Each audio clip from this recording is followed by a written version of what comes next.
नमस्कार दोस्तों आज की मेरी कहानी किन्नर समाज के ऊपर कहानी है।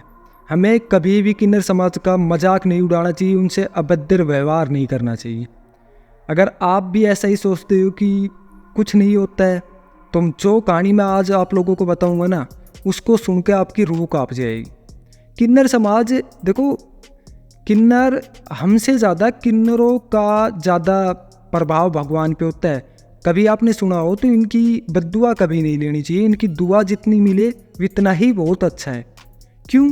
क्योंकि बताते हैं कि शास्त्रों में भी लिखा है कि किन्नरों का और भगवान का जो मिलन है ना, वो हमसे ज़्यादा है। इनकी आत्मा से निकली कुछ भी अच्छी चीज़ भगवान के पास बहुत जल्दी जाती है और बहुत अच्छा प्रभाव करती है। अगर वो कोई आशीर्वाद दे जाए ना, तो वो कभी फैल नहीं होते। तो ये कहानी जो मैं आप लोगों को जो कहानी मैं आज बताऊंगा ना, वो कहानी इस पर आधारित है कि हमें किन्नर समाज का मजाक नहीं उड़ाना चाहिए। दोस्तों, आज की मेरी कहानी सुमित नाम के लड़के के साथ बीती एक हॉन्टेड घटना है। कैसे उसने किन्नर समाज का मजाक उड़ाया और बाद में उसको और उसके परिवार को पछताना पड़ा, यही मेरी कहानी है।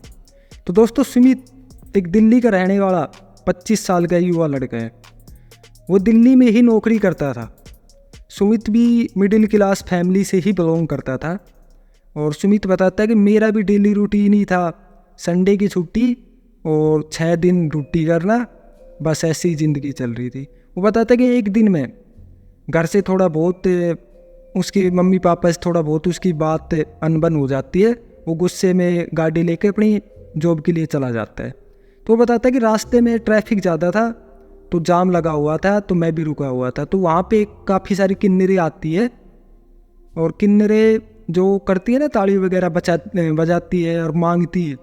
तो बताते हैं कोई सभी से मांग रही थी। तो एक किन्नर मेरे पास आती है और मुझसे कहती है कि कुछ दे दे, और गलत सा वो करती है, मेरे कभी कहीं हाथ बढ़ाती है तो मुझे गुस्सा आ जाता है और मैं उसको धमका देता हूँ और भला बुरा कहता हूँ।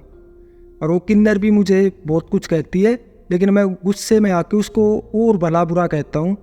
तो किन्नर बाद में बताते, किन्नर मुझे कहती है कि तू अगर मेरी जगह हो ना, तो तुझे पता चले कि हमें कितनी जिल्लत सहन करनी पड़ती, हमारी ज़िंदगी कितनी कठिन है। फिर भी सुमित कहता है कि जिस दिन मेरा ज़्यादा दिमाग ख़राब था, मैंने किन्नर को बहुत सुनाया और मैं ट्रैफिक खुल गया तो मैं चल दिया।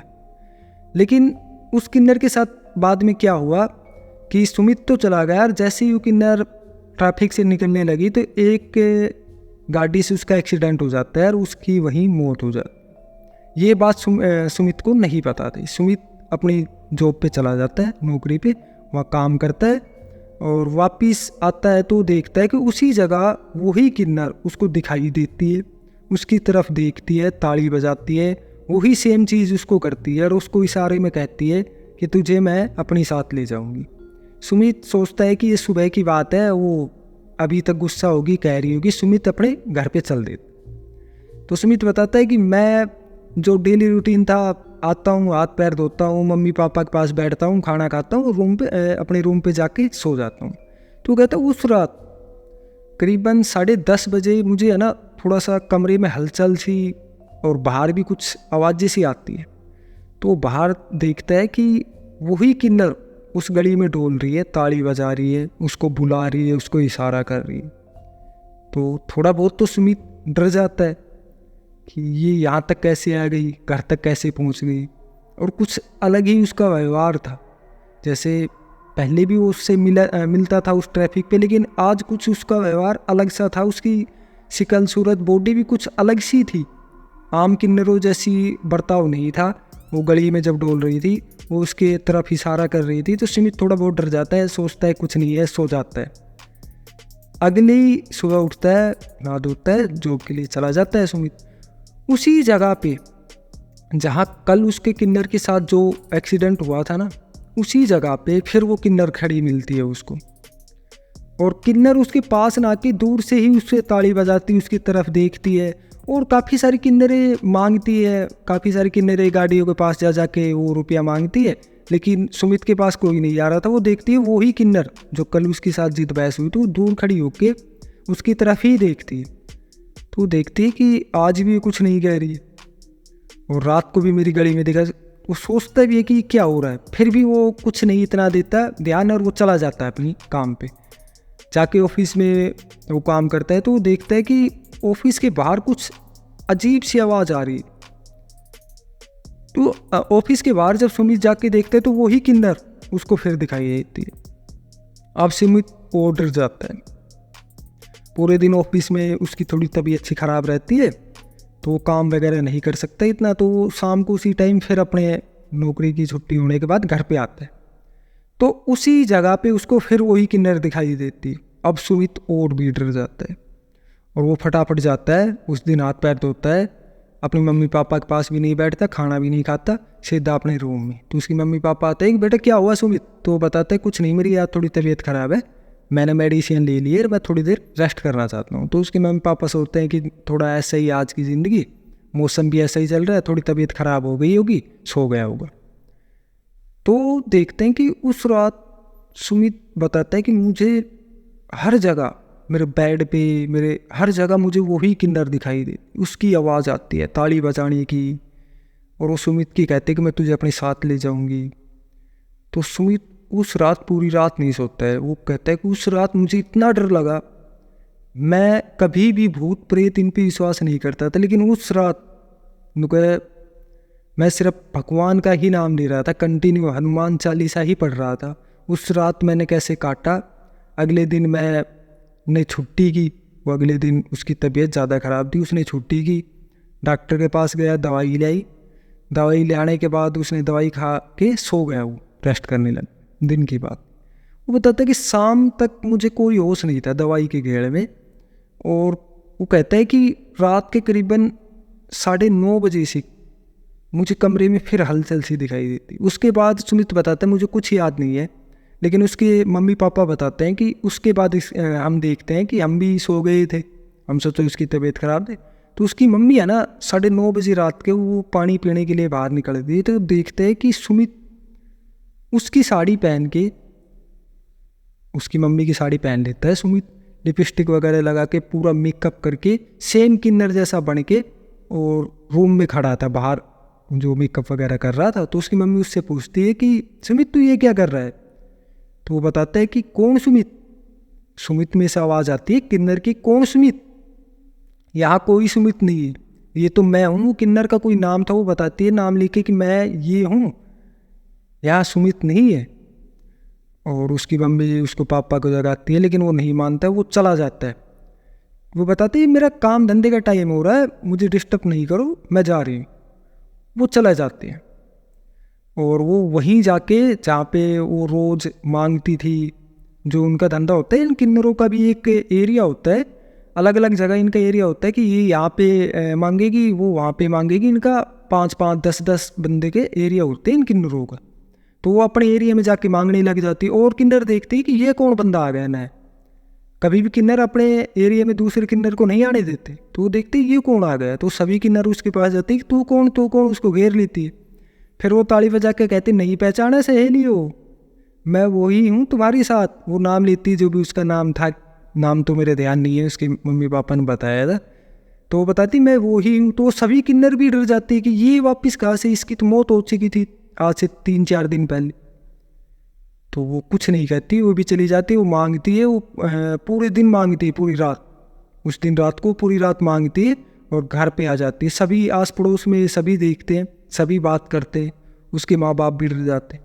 अगली सुबह होती है, फिर वो तो वैसे ही कपड़ा पहन के वही लेडीज वाला ताली बजाना, किन्नर जैसी सेम चीज़ करते हुए गली में से निकलता है, गली में ही मांगने लग जाता है।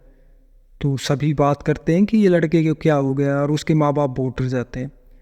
वो बताते हैं कि उसकी मम्मी बताती है कि हमारे जो मकान है ना दिल्ली में, उसके थोड़ी सी दूरी पे एक हनुमान जी का मंदिर है, एक विशाल हनुमान जी का मंदिर है। वहाँ पे मतलब बहुत से श्रद्धालु आते हैं, उसकी मान्यता बहुत है उस हनुमान जी मंदिर की। और वहाँ पे एक पुजारी रहता है, वो बड़ा विद्वान पुजारी था। तो वो उनके पास जाते हैं और सारी समस्या बताते हैं कि ऐसे ऐसे बेटा मेरे 2-3 दिन से ऐसी हरकतें कर रहा है। तो पुजारी कहता है कि आप टेंशन मत लो, उसको मेरे पास ले आओ, उसका समाधान कुछ करें। तो अगले दिन उसके मम्मी पापा सुमित को, जैसे ही सुमित किन्नर के वेश में आकर मांगने के लिए जाता है तो उसको पकड़ के वो ले जाते हैं पुजारी के पास। पुजारी उसको बैठाता है कि कौन है तू, क्यों इस लड़के को परेशान कर रही है। तो किन्नर में सुमित की तो कोई आवाज़ नहीं, सेम किन्नर जैसी आवाज़ में वो बोलती है कि पुजारी जी मुझे नहीं पहचाना, मैं वो। तो पुजारी भी घबरा जाता है कि ये तो वो है। तो पूछते कि तू इस लड़के को क्यों परेशान कर रही, इसने तेरा क्या बिगाड़ा है। तो कहते हैं कि पुजारी जी एक दिन मैं मांग रही थी, तो हमारा काम है, भगवान ने हमें ऐसा बनाया है, तो हमारी थोड़ी ना गलती है। तो इस लड़के ने मुझे बहुत भला बुरा कहा और उसी दिन मेरी एक गाड़ी से मौत हो गई थी, तो मेरी आत्मा भटक रही है और इस लड़के ने मुझे बहुत भला बुरा कहा। तो पुजारी कहता है कि ये नादान है, भी बालक है, इसको इतनी समझ नहीं है, तू तो समझदार है, तुम लोग तो भगवान के इतने पास रहते हो, तुम तो सभी को दुआएं देते हो, छोड़ दे इसको। तो वो कहती है कि जो इसने मेरे साथ बदसलूकी करी, मैं सिर्फ इसको ये दिखाना चाहती हूँ कि एक किन्नर बनने के बाद समाज उसको कितना दुखतारता है, कितनी बेइज्जती करता है, यही मैं इसको सिखाना चाहती हूँ। तो उसके माँ बाप हाथ जोड़ते हैं, माफ़ी मांगते हैं और वो कहते हैं कि हम आज के बाद कभी किन्नर समाज का मजाक नहीं उड़ाएंगे। तो किन्नर एक अच्छी आत्मा थी, वो ऐसी नहीं थी, वो चाहती तो सुमित को कभी भी मार सकती थी। पुजारी बताते चाहती तो जब ही सुमित को भी मार दे, कभी भी मार सकती थी, लेकिन उसका मारना मकसद नहीं था। उसका मकसद था इसको बताना कि इस समाज की इज्जत करो और किसी समाज की, हमें किसी धर्म, किसी समाज की अपमान नहीं करना चाहिए, किसी की बेइज्जती नहीं करनी चाहिए। तो किन्नरों को मान जाती है और वो चली जाती है सुमित में से। और सुमित फिर अपने 1-2 दिन के बाद सही हो जाता है, उसको कुछ नहीं पता मेरे साथ क्या हुआ, तो उसको सारी घटना बताई जाती है। उस दिन के बाद सुमित बताता है कि मैंने कभी किन्नरों का मजाक नहीं बनाया, कभी भी किन्नर अगर मुझसे कुछ मांगती थी तो मैं उसका डबल देता था और उनको हाथ जोड़ के ही नमस्कार करता था। तो किन्नर समाज आज मुझसे बहुत खुश है और मैं काफ़ी किन्नरों के साथ मिलता जुलता हूँ। आजकल तो सुमित बताता है मेरी 1-2 किन्नर फ्रेंड भी है, जिनसे मैं काफ़ी बातें करता हूँ और उनसे घुल मिल गया। काफ़ी ऐसी चीज़ हुई कि सुमित बताता है कि उस घटना के बाद मुझ में काफ़ी चेंजमेंट आया, हर इंसान के प्रति, जानवर हो चाहे किन्नर हो, हर सभी के प्रति एक अच्छा, उस घटना के बाद वो बताते हैं कि मुझे एक अच्छा एहसास हुआ कि किसी के साथ बुरा मत करो, अगर आप बुरा करोगे तो आपके साथ भी बुरा होगा। तो दोस्तों आज की कहानी यही अंत करते हैं, अगली कहानी इससे भी खतरनाक होगी। अगर आपको कहानी पसंद आए तो मेरे चैनल को लाइक सब्सक्राइब जरूर कर दे। जय हिंद, जय भारत।